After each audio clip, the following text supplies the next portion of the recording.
안녕하세요. 국내 최고의 토론토 랩터스 전문 채널 랩터스톡의 로이스터입니다. 일단 이제 모두들 풍성한 설 연휴 되시기를 바라면서 지난 한 주간 있었던 경기 리뷰와 지난주에 절반 정도 진행했던 전반기 리뷰 나머지 절반을 진행해 보도록 하겠습니다. 이번 한 주는 NBA 올스타가 다가오고 있음을 느낄 수 있었던 한 주였습니다. 이제 팀 캡틴과 스타터가 발표가 되었고요. 본 게임은 현지 시간으로 2월 20일 일요일에 개최될 예정이라고 합니다. 랩터스 선수로서 이제 프레드 밴블리, 파스칼 시아캄, 오지 아누노비가 이제 올스타 후보였는데 스타팅 자리에는 이제 아쉽게도 7위의 성적으로 이제 선발되지 못했습니다. 따라서 2월 3일에 있을 리저브 발표를 기대할 수밖에 없는데요. 꼭 선정이 되기를 바랍니다. 이번 NBA 올스타 이제 팀 르브론과 듀란트의 재대결로 펼쳐지게 되었습니다. 역시 NBA 최고의 인기 스타인 르브론 제임스. 드래프트 제도로 시행된 이후 한 번도 캡틴의 자리를 놓친 적이 없습니다. 그리고 이제 케빈 듀란트는 브루클린 이적 후 2년 연속 캡틴이 되었네요. 근데 작년과 똑같이 이제 듀란트가 또 부상을 입으면서 듀란트 없는 듀란트 팀이 이제 결성이 되었는데요. 드래프트에는 이제 듀란트가 참여를 할 것이기 때문에 이제 듀란트 없는 듀란트 팀이 복수를 할 것인지 팀 르브론이 또다시 승리를 챙겨갈 것인지를 보고 많은 팬들은 궁금해할 것으로 보입니다. 랩터스 이야기로 돌아와서 지난주 첫 경기 포틀랜드 트레일 블레이저스와의 리뷰입니다. 105대 114로 패배를 하고 말았는데요. 최악의 전반전을 펼쳤고 최고의 후반전으로 이제 랩터스가 많이 따라붙었지만 결국 릴라드 없는 포틀랜드를 상대로 패배를 거두고 말았습니다. 전반전이 종료되었을 때 64대 34 정말 절망스러운 느낌이었는데요. 25%가 넘지 않는 최악의 야투율을 보였던 랩터스였습니다. 이렇게 개판 그 자체였던 전반전을 끝내고 나서 랩터스는 이제 후반에 마치 마법이라도 부린 것처럼 완전 다른 팀이 되어 나타났습니다. 올코트 프레스를 비롯한 강한 수비를 바탕으로 이제 포틀랜드를 압박하면서 점수를 많이 따라잡았는데요. 이 중심에 파스칼 시아캄이 있었습니다. 현재 파스칼 시아캄은 올 NBA를 따냈던 2019-2020 시즌보다도 더 좋은 모습을 보여주면서 좀 더 한 차례 성장한 모습을 보여주고 있습니다. 이어진 샬럿 호네츠와의 경기.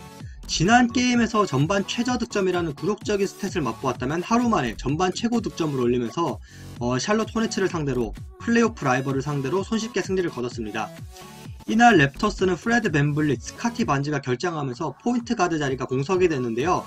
이를 시아캄이 포인트 가드로서 출장을 했습니다. 이 정말 도전적인 실험, 트리플 더블에 가까운 스탯을 뽑아주면서 대성공으로 끝났습니다. 그리고 게리 트렌트 주니어 이날 32득점, 본인의 시즌 하이 득점을 기록을 했는데요. 게리 트렌트 주니어는 본인이 필이 꽂히면 수비가 있건 말건 정말 말 그대로 폭격을 하는 선수이기 때문에 이날은 0점이 제대로 잡혔다고 볼 수 있겠습니다. 그리고 이날 랩터스 공격에서 완전 폭죽이 터졌던 날이었는데요. 8명의 선수가 3점슛을 성공시켰습니다. 팀 3점 성공률 역시 최상급 슈터의 스탯인 47%의 성공률을 보였습니다. 또 여담이지만 이제 PJ 워싱턴과 이제 샴페니가 싸우면서 이제 초반에 퇴장을 당하고 말았는데요. 좀 이런 말 하면 안 되겠지만 좀 웃겼습니다. 이어진 시카고 불스와의 경기 후반전 멋진 컴백을 보였지만 이제 105대 111 패배를 하고 말았습니다. 최근 랩터스의 경기를 보면 한 게임 지고 한 게임 이겼다의 반복인데 이게 좀 상승 곡선을 탔으면 좋겠는데 안타깝네요. 현재 랩터스는 이제 더마드로장과 드웨인 케이시 감독의 소속팀을 상대로 무승을 기록하고 있는데요. 뭐라고 해야 될까요? 이 옛 동료에 대한 사랑, 팬들만 눈물 나고 있습니다. 게리 트렌트 주니어 패배하긴 했지만 백투백으로 32점 32점을 꼽아 넣었습니다. 막판 중요한 샷을 성공시켰지만 테크니컬 파울로 퇴장을 당하고 말았는데요. 끝까지 게트주가 있었다면 이 승부 모를 승부였습니다. 그리고 이날 올스타 출신 센터 이제 니콜라 부셰비치를 또 다른 우리 부셰이가 막았습니다. 근데 이제 이 랩터스가 정통 센터가 없다 보니까 이렇게 부셰비치처럼 사이즈가 되는 센터를 상대로는 되게 고전을 하는데요. 이날 경기 역시 부셰비치를 제어하는 데 실패를 하면서 많은 제공권을 내줬던 게 패배의 요인 중 하나였습니다. 그리고 이번 주 마지막 경기 마이애미 히트와의 경기였습니다. 3차 연장이란 혈투 끝에 거둔 승리였는데요. 랩터스가 3차 연장을 간 것도 10년 만의 일이고 3차 연장 끝에 승리를 거둔 것은 1998년 이후 최초라고 합니다. 그리고 이날의 스타팅 5 3차 연장까지 가는 가운데 닉 널스 감독의 사랑을 듬뿍 받으면서 모두가 50분 이상 뛰었습니다. 샤 클락 도입 이후 최초의 기록이라고 하는데요. 앞으로도 나오지 않았으면 하는 기록이기도 합니다. 프레드 밴블릿 강심장 그 자체의 모습을 보여줬습니다. 4쿼터까지 진행하는 가운데 8득점밖에 넣지 못하는 극심한 부진을 보였지만 연장전에서만 11득점, 특히 3차 연장에서만 백투백 3점을 꽂아 넣으면서 팀을 승리로 견인했습니다. 그리고 게리 트렌트 주니어 이제 복귀를 하면서 헤어밴드를 차고 나오는데요. 그 이후로 이제 3경기 연속 30 플러스 득점을 넣어주고 있습니다. 그리고 이날 이제 5개의 스틸과 3점슛 5개를 넣었는데요. 30득점 이상을 거두면서 5개의 스틸과 5개의 3점을 꼽은 것은 카와이 레너드 이후 최초의 기록이라고 합니다. 기아 루키레더, 지난주와 동일하게 에반 모블리, 케이드 커닝햄, 스카티 반즈 순입니다. 이 굳어져가는 신인왕 랭킹 순위를 깨기 위해서는 엄청난 퍼포먼스가 필요하겠죠. 그리고 여담이지만 좀 이제 탑10의 하위권에서의 순위 변동이 좀 있었는데요. 좋은 활약을 보여주면서 시카고 불스의 루키 도순무가 9위에 진입했습니다. 그리고 2픽 제일런 그린은 이제 1픽인 케이드 커닝햄이 2위까지 올라오는 가운데서도 아직도 자리를 잡지 못하면서 10위에 턱걸이하고 있습니다. 그리고 이번 시즌 랩터스의 벤치 멤버들이 출장 시간을 많이 갖지 못하는 가운데 오랜만에 말라카이 플린과 날라노 벤튼, 유타 와타나베가 이제 랩터스 905에 출전을 했습니다. 이렇게 출전을 하고 이제 샬럿전에 출전을 했는데요. 그 샬럿전에서 세 선수 모두 좋은 모습을 보여줬습니다. 그리고 말라카이 플린은 자신을 경기에 출전시켜줘서 905에 감사하다는 인사를 했는데요. 이게 905 선수들 입장에서 보면 본인들이 플레이하고 있는데 갑자기 랩터스에서 선수들이 와서 자기의 출장 시간을 가져간 것이기 때문에 이를 이제 플린은 배려라고 생각하고 이제 감사하다는 인사를 건넸는데요. 랩터스가 요즘 좀 출전 시간 관련해서 좀 안 좋은 이야기들이 많은 가운데 오랜만에 훈훈한 소식을 들었습니다.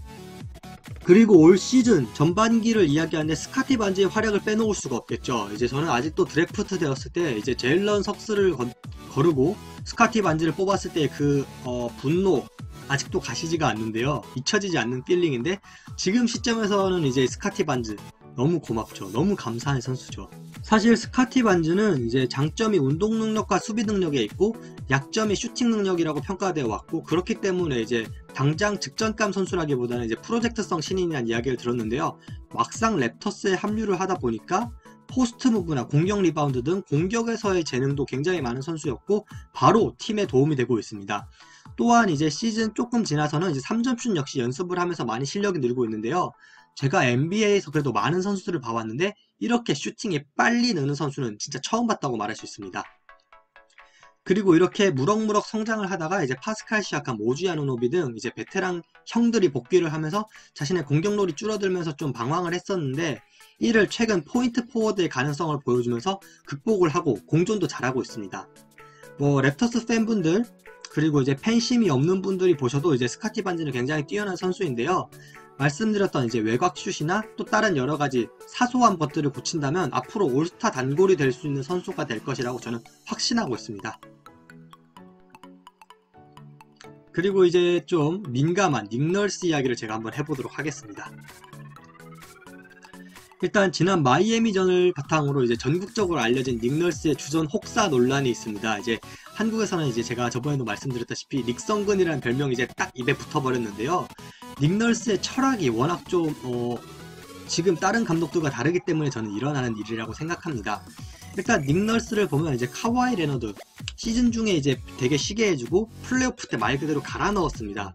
이것을 통해서 이제 닉 널스는 뭔가 선수는 극한을 통해서 성장한다라는 그런 철학을 갖고 있고 이런 극한들을 벤블릿이나 시아캄에게 주입을 시키고 이런 경험을 쌓게 하면서 선수들의 기량을 늘게 하는 것 같습니다. 사실 진짜 듀란트처럼 30분 미만으로 뛰고 자기 할 득점 이제 효율 높게 하면 좋긴 한데 리그에 이렇게 효율로 뽑아낼 수 있는 선수는 진짜 탑 클래스입니다.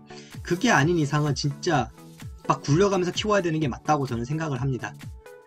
그리고 이제 또 두 번째 문제, 신인들을 안 쓴다는 건데요. 이것도 사실 닉 널스가 제가 변호를 하자면 나름대로 계획이 있다고 생각됩니다.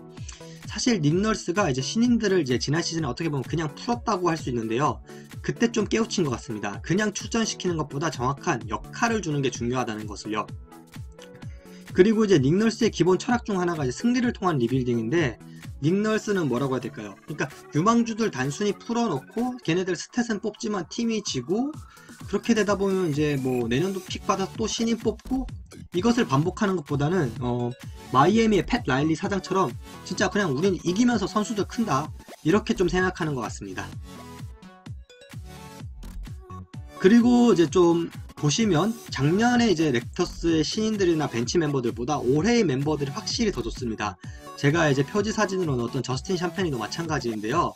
샴페니를 보면 이제 자신의 롤이 분명히 있죠. 공격 리바운드와 헛슬 그리고 코너 3 이렇게 딱 정해져 있기 때문에 분명 이제 뭐 코트에 출장하는 시간은 적을지라도 내년 내후년 됐을 때 훨씬 더 할 수 있는 일이 그냥 풀어놓는 선수들보다는 많을 거라고 저는 확신합니다. 그리고 이거는 좀 어거지일 수도 있지만 저는 이렇게 생각합니다. NBA에서 우승 감독은 일단 한번 믿고 봐야 된다고요. 그리고 이제 닉 널스는 그냥 우승 감독도 아니고 부임 첫 해에 우승을 한 75년 NBA 역사에 딱 5명밖에 안 되는 감독 중 하나이고 D리그에서는 유일하게 2개 팀에서 우승을 한 감독입니다. 따라서 뭐 저도 솔직히 닉 널스 보면서 열받을 때도 있지만 일단은 믿고 가는 게 맞다고 봅니다. 그리고 이제 트레이드 루머가 있었는데요. 뭐 랩터스가 부족한 프론트 코트를 보강할 것이라는 루머는 이제 루머가 아닌 기정사실이죠.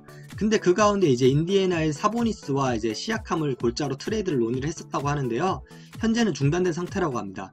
그리고 이제 랩터스가 노리는 선수들은 이제 인디애나의 마일스 터너, 그리고 휴스턴 로켓츠의 다니엘 다이스, 그리고 샌안토니오의 야콥 퍼틀 등이 있다고 합니다. 그리고 좀 저를 화나게 한 소식이 하나 있었는데 이제 고란 드라기치가 마이애미 히트 경기장에 나타났다고 합니다. 이제 커리어 말년에 이제 랩터스 선수로서 뛰기 싫다 이런 발언도 하면서 점점 추한 모습만 보이고 있는데요. 이럴수록 결국 본인에게만 마이너스가 되는 것이라는 거 전 좀 알아뒀으면 좋겠습니다. 다음 주 스케줄 안내입니다. 이제 다음 주에도 이제 4경기, 특히 백투백도 있으면서 만만치 않은 스케줄이 되겠는데요. 저는 다음 주 키포인트 애틀랜타와의 2경기라고 생각합니다. 왜냐면 애틀랜타가 이제 이번 시즌 부진하다가 7연승으로 플레이오프 경쟁에 참가를 하게 됐는데요. 이렇게 기세 좋은 팀을 꺾을 수 있다면 랩터스가 역으로 이 기세를 받아서 진짜 플레이오프 직행 라인도 바라볼 수 있는 순위로 올라갈 수 있습니다. 그리고 카일 라우리 이제 지지난주도 붙었고 지난주도 붙었는데 마이애미의 2경기에서 모두 결장을 했습니다. 따라서 이제 다음 주에는 그래도 홈경기인 만큼 라우리가 올 수 있다면 성대한 환영식이 있을 수 있겠는데요. 지금 뭐 랩터스 캐나다가 락다운이 있기 때문에 만약에 다음 주에도 오지 못한다면 그냥 차라리 4월 8일 때 딱 날 잡고 라우리가 와줬으면 좋겠네요. 네, 풍성충 화이팅입니다. 제가 이번 시간 준비한 자료는 여기까지입니다. 좋아요, 구독, 댓글 모두 다 감사드리고 있고요. 다음 주에는 좀 더 재미난 자료로 여러분들 찾아뵐 수 있도록 노력하겠습니다. 감사합니다.